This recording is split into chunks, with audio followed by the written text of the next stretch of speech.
Hi, this is Ishan from Rev Sports, and welcome to the post-match show India versus Sri Lanka. And the Sri Lankan team, the Sri Lankan fans will be celebrating. They managed getting their first win of the series. I think it's good to see, even as cricket lovers, supporters. It's good to see a good contest of cricket, and the Sri Lankan team have put up a good fight. They managed surprising this Indian team with this upset. Maybe we can't call it an upset because they played some good cricket, but definitely they'll be delighted. I've got Sneshish and Shomik joining us. I'll get started off with Shomik because he's at the venue, he's at the ground. Shomik, a great win for the Sri Lankan side here, but disappointing show by the Indian team. They were cruising at one point of time and a collapse. We'll talk about this in detail, but your first thoughts. Ishan, the thing is that absolutely Sri Lankans are overjoyed and they have pulled this off with a depleted squad to start with. Jeffrey Vandesay, he was not even in the squad. He came and took 6 wickets. What a fantastic spell he bowled. But India would be disappointed in the sense not much about the result. Defeat can happen. Not that India don't have a divine right to win every game, but then again, it was one experiment too many today.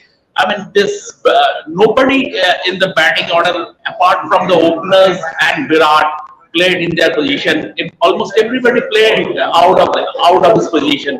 Like if you sending Shivam Dubey ahead of Shreyas Iyer, who is one of the better players in spin. It defied logic. I don't know why it was done, but in the end, it was one experiment too many, and India fell prey to it. Yes, Shomik, yes. Thank you for those detailed points. Neashish, disappointing collapse. Even off camera, we were speaking. At one point, Rohit Sharma was batting. It looked very easy for this Indian side to chase down this total. It all went wrong for them, and they started losing a lot of quick wickets. And hats off to Jeffrey for those six important wickets as well. But where do you think it went wrong? If I had to ask you, do you think it's a lack of stability in that middle order? Yeah, absolutely. And the most concerning part is the ability of playing the spin, good quality spin on a tricky surface. I think that is very lacking from Indian batting unit. But before the batting, I think we also lacked in the bowling department because we had that chance to close out the game within 200 runs. We could have taken all the wickets of Sri Lanka within 190 or 200 runs. I think in both matches we led them score free of 60, 70 runs. Even today also, again, Wallaby came and scored some handy runs, and that's why Sri Lanka managed to reach the 240 run mark. So I think that's a part. I agree with Shamikda that not only in batting, in the bowling also too much experiment is happening because you have the opportunity to use your prime bowlers and kill the game at that spot when you have 6 or 7 wickets already taken. But then Rohit Sharma coming and bowling and others coming and bowling, sometimes Shubman Gill coming and bowling in Hmm. previous. I think too much experiment is costing India. I think that's an area that they need to look because I know that okay, this is the first series. They are trying to experiment. They are trying to see whatever options they can have going forward. But winning matches are very important also because ultimately winning a game can give you confidence, not by losing. So I think that's a concerning part. Yeah. Thanks, Ashish. We got Bharat joining us as well. Bharat, a couple of questions for you. The first one is Sri Lanka team winning. Fantastic news for this side. We spoke on multiple shows. That is good to see this, Sri Lankan side compete because they've not been playing the best cricket lately. But this win will give them a lot of confidence. So, your thoughts on that? And what has gone wrong with this Indian batting lineup? Are they experimenting too much? Are they investing a lot in Shivam Dubey? I want you to speak on Shivam Dubey because there was an article that was written earlier as well where he almost seems like a player who can play international cricket, can do well, but he's not seeming too convincing at the moment. So, your thoughts on Shivam Dubey and the Sri Lankan side? Yeah, I guess in the morning, in the afternoon itself, I told you that Sri Lanka won the toss at Premadasa that I am backing Sri Lanka to win this because that is how Premadasa works. If you get to 230, 240 at this ground, historically, even if you go back to the days when Premadasa was known as Kettarama Stadium somewhere in 1993, it's always been tough to bat second at this ground. If you win the toss, then whenever Sri Lankan spinners come into play, they are very dangerous because they have the kind of spinners for this kind of wickets, which kind of stays low. Even if you look at Vanderessa, he doesn't do a lot. Okay, he has a googly, but he bowls stump to stump line. All these spinners, even Asalanka, whenever he bowls spin, they bowl stump to stump line, and if a batter misses them, obviously it's gone LBW, because these days there is DRS as well. Yeah. So umpires are a lot Yes. more confident in giving out a batter LBW. That was not the case once upon a time before DRS. There was a lot of benefit of doubt going in favor of the batter. So Sri Lanka had the spinners, and credit to them that they knew the conditions, and they won this game. As far as Shivam Dubey is concerned, see, I already told you even after the first match that he didn't pick that straighter one. I don't think he's picking the length, is picking the spinners at all, and that is always going to be very tough on this kind of wickets. If you don't pick the googly, if you don't pick the straighter one, he's not picked the leggy, he's not picked the googly, he's not picked the straighter one so far. That's never a good sign. None of the three variations is picked in the couple of matches. Yeah, he's a good striker of the ball. And that is why I told in the first match as well, though 1 run was required or 2 runs were required, whatever, when he got out. That is better from Shivam Dubey's point of view that he tries to play shots, because I don't think he Yeah. can defend this kind of wickets. And that is what happened to rest of the Indian batsmen as well. See, it's simple funda playing spin. Yeah, I can sit here and tell. I know it's not as simple as that. But when it comes to playing spin, it's about picking the length early. If you pick the length early, then you would be able to play late. And most of the Indian batters, I think the best Indian batter against spin today, at least in the middle overs, was Akshar Patel, the one batter who was able to pick the spinners, pick the length really well. That's why he was able to play back, play forward, and score about 44 or whatever runs. Rest of the middle order batters just didn't pick the length. If you don't pick the length, then you might be Virat Kohli, you might be whoever, Rohit Sharma, Joe Root, or whoever it is, Steve Yeah. Smith, you will still get out, like what we saw with Root himself in the World Cup against Afghanistan. He didn't pick Zadran and got clean bowled, and Virat Kohli today, Yeah. again, he picked the length, got out a bit. Yeah, thanks, Bharat. Thanks for the detailed answer as always. Shamik, I'll come to you. I think you had written a piece on Shivam Dubey as well, if I'm right, I think earlier in the day. So why don't you speak on Shivam Dubey as well? Because you've possibly seen him practice, you've seen him play. So what has been like? What are you thinking about Shivam Dubey? And I had to ask you about KL Rahul. He's now gotten runs today as well. The pressure will start building. The pressure will start building on KL Rahul, knowing that Rishabh Pant is there. And someone like Pant can also do the same job that KL Rahul is doing. So talk about the pressure that KL Rahul might be feeling, and obviously Shivam Dubey as well. See, as far as Shivam Dubey is concerned, as I have mentioned, at international level, he's a very limited cricketer. Uh, he's as a batsman, he's okay against spin when the pitch is flat. He has his problems against short pitch delivery when it comes to facing fast bowling, and he bowled right arm deeply doubles. You cannot judge a cricketer by his IPL exploits played on feather beds. So Shivam Dubey, but then again, when Hardik is not there, he is not a like for like. But if you are going to pick a seam bowling all rounder, then he has. I mean, Nitish Reddy, the selectors picked him for the Zimbabwe series, but he was ruled out for Sports Sania, and he's still getting back to his full fitness. And then again, if Shivam Dubey is the only option you have, so what to do? I mean, when Hardik is not playing, that's why he is playing.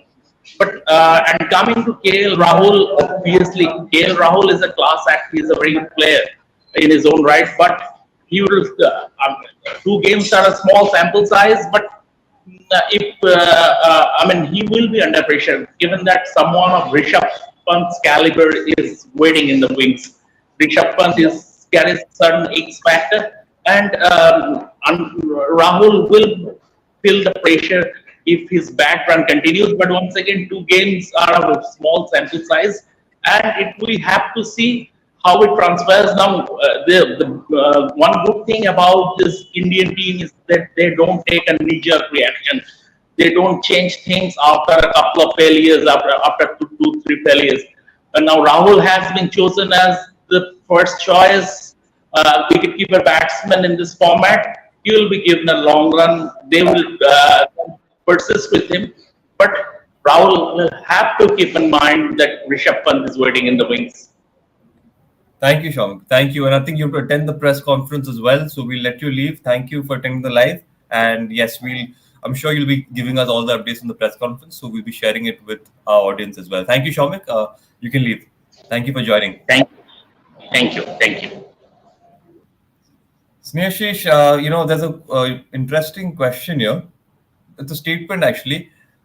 Very disappointed for the middle order. Pant should get a chance in the next match instead of Iyer. So Shreyas Iyer as well has not had the best starts coming back, into this Indian side. Not been playing too much international cricket.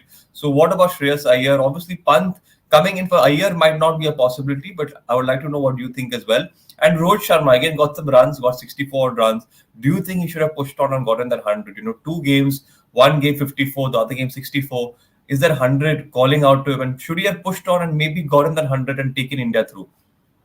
See, we will always love to see Rohit Sharma scoring big daddy hundreds like he used to do.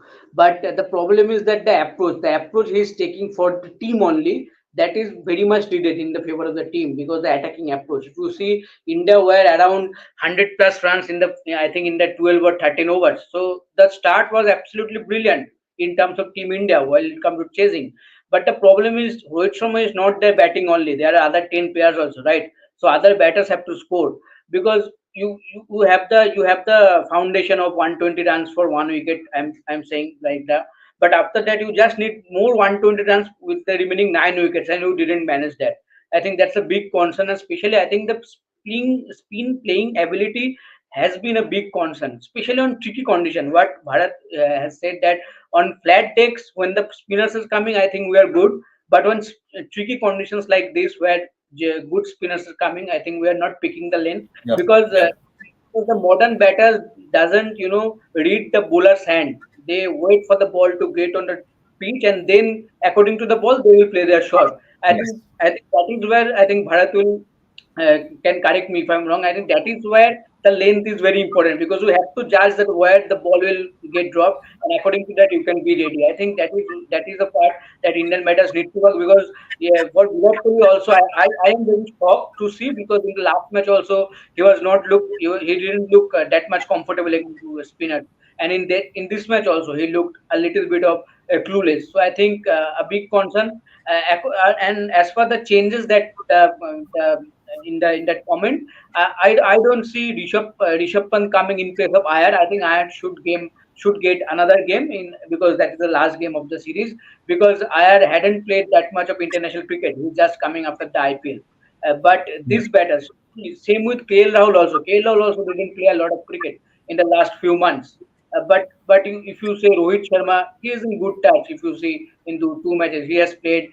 Shubman Gill is coming from the Zimbabwe tour, but he also doesn't look in that Shubman Gill form that we used to know. I think he need to get back to because as an opener, he need to score down along with Rohit also. So there are a lot of questions that need to be answered, especially in the last match. Let's see how India perform. Brilliant. Thank you, Snehashi. Bharat, just a final few questions before we end this live. A couple of questions again for you. One about Virat Kohli, like Snehashi mentioned, coming back into international cricket after a month or so. Obviously, not looking at his fluent best, but probably nothing to be too worried about at the moment. Maybe he needs a couple more games. So, your thoughts on Virat Kohli's performances up till now? And if you talk about a positive, Washington Sundar has been developing himself as a better bowler. He's been contributing with the bat. Obviously, not too great today, but at least with the ball, 3 wickets today. So that's good signs for Indian cricket. So, what do you feel about Washington Sundar and Virat Kohli? Yeah, first of all, before Virat Kohli, I think two things that kind of go against modern day batters is DRS and spinners tend to bowl much quicker through the air. You have to remember when I was watching cricket somewhere in the 90s, I remember guys like Jimmy Adams, a lot of batters, even Sachin Tendulkar used to do it occasionally. He would prod forward, and if you if you get a good straight forward, the umpire always would be in two minds, like whether to give him out or whether to not give him out because the height factor. You might be thinking, oh, he might be going slightly Yeah. down leg. Umpires are also a lot more confident. Even if you prod forward, if they feel that it's going to just touch the top of stump or top, just even the bails, they would give you out. So that is one thing that goes against the modern day batters, and also they ball quicker to the air. It's not so easy to charge down the deck. Yeah, Indian batters don't play the sweep that much. sweep has become a lot more important these days, especially on the slow and low wickets, especially when you play against someone like Van der SI, because he's someone who's not going to get bounced. Even on a track with more bounce, he's not someone who's going to get a lot of Yeah. overspin, right? He's going to ball stump to stump line. So sweep is very important, and these things Indian batters don't really play well. Even Virat Kohli doesn't play that well, and the spin game has not been at its best. With great respect to Virat Kohli, spin game has not been that good in the last few years, 2, 3, whatever years. And again, it goes back to simple things, picking the length. I have to see. There's no real rocket science when it comes to playing spinners or even fast bowlers. You have to Hmm. watch it right from the hand, then pick the length early. If you pick the length early, obviously you can play late. And Virat Kohli once or twice, when he did it in the IPL, he was able to play spinners reasonably well. I remember, I think he took on Rashid Khan or someone in the Yeah. against Gujarat. Ali He Khalid, was yes. spinners reasonably well in that game. But again, it goes back to the those old days where he's not able to pick the spinners. When you don't pick the length, then you start to grow for the ball. You start to search for the ball, and that is when you really lose your way and Hmm. most likely you would get out LBW bold. Yeah, as far as Washington Sundar is concerned, yes, good utility cricketers have already noted even in the Zimbabwe series. My only concern is with the Sundar is in the Zimbabwe series I'm not too sure he has the hitting powers. For Yeah. T20 cricket, it is at number 7, somewhere down the order, number 8. But in ODI cricket and Test cricket, definitely he can come into picture in the days to come. Even in Test cricket with Ashwin, he's not getting any younger. Yeah, he will be around for a couple of years. Jadeja will be around for a couple of years, but these guys are not getting younger. So Sundar, as a utility cricketer, I'm not saying he will replace Ashwin as a great spinner, but as a utility cricketer, I think he can come in the equation even in Test cricket. So yeah, he's a very good utility cricketer in the two longer formats. Awesome. Thank you, Bharat. Snehashi, just the final question before we end this live. The Sri Lankan team will have a lot of confidence going into that third ODI. Do you think they have a chance of winning this ODI series now after this win? And, I think if that happens, that'll be great news for Sri Lankan cricket. Obviously, there'll be some sort of a boost back into that fraternity. And what do you think this Indian team would like to do for the next game? Make some changes, maybe come back stronger, maybe just change up a few basic things. What would you think? See, from Sri Lanka cricket perspective, I think this is a huge win for them, and I think they have a huge chance to win the series also because you just one match and India will be under very much of pressure because uh, and India coming in when it comes to ODI, India coming here as a World Cup runners up, but you don't play as a World Cup runners up like that. So I think in that term, I think Sri Lanka will be Sri Lanka should be proud of themselves the way they have played. I know their home conditions all, but still you have to bat and bowl. And in that situation, the balls were spinning in the first innings also. But the way the batters batted, and especially their middle order batters, the way they have batted, I think you have to give credit to them because without those 230 in the first match and now 240 runs, the bowlers will not get that of time to get the Indian batters out. So I think that's a huge credit, and the way they have played, you have to give credit to them and they have a huge chance to win the series also. But from Indians' perspective, I think I mentioned in the past, I think too much experimentation is happening in bowling and batting. I think experimentation is good, but when that starts costing you matches, I think that is a troubling sign. I think Gautam Gambhir, Rohit Sharma both need to sit and think about it, and hopefully in the third match we will see much more proper attitude to the match and proper results for Team India. Awesome. So Thank you, just Snehashi. add a point to what he said. See, the third ODI obviously is again at Premadasa. As I said, it is the 10. Premadasa is like the 10. Once last year in the Asia Cup, there was a lot of rain just before the match, and there's a damn wicket. I think Siraj took 6 wickets or 7 wickets or whatever. But Premadasa over 3 decades, if Sri Lanka are going to win somewhere in Sri Lanka, it is at Premadasa because they know these conditions perfectly. And if they win the toss, they will again back Sri Lanka to win. Yeah, that's if they win the toss. If they don't win the toss, I think India also have a chance. But if they win the toss, I will again back Sri Lanka to win the last match. Awesome. Okay. Thank you, Bharat. It's going to be an interesting final game. I think all of us can look forward to it. But we hope you enjoyed the the live show. Thank you for joining. Thank you, Snehashi. And we'll catch you all again tomorrow morning. So make sure you stay tuned to Ref Sports. Make sure you like, share, subscribe, and yes, continue to engage with the content because that's what we need for ourselves to grow as well. Once again, thank you, and we'll catch you all again tomorrow.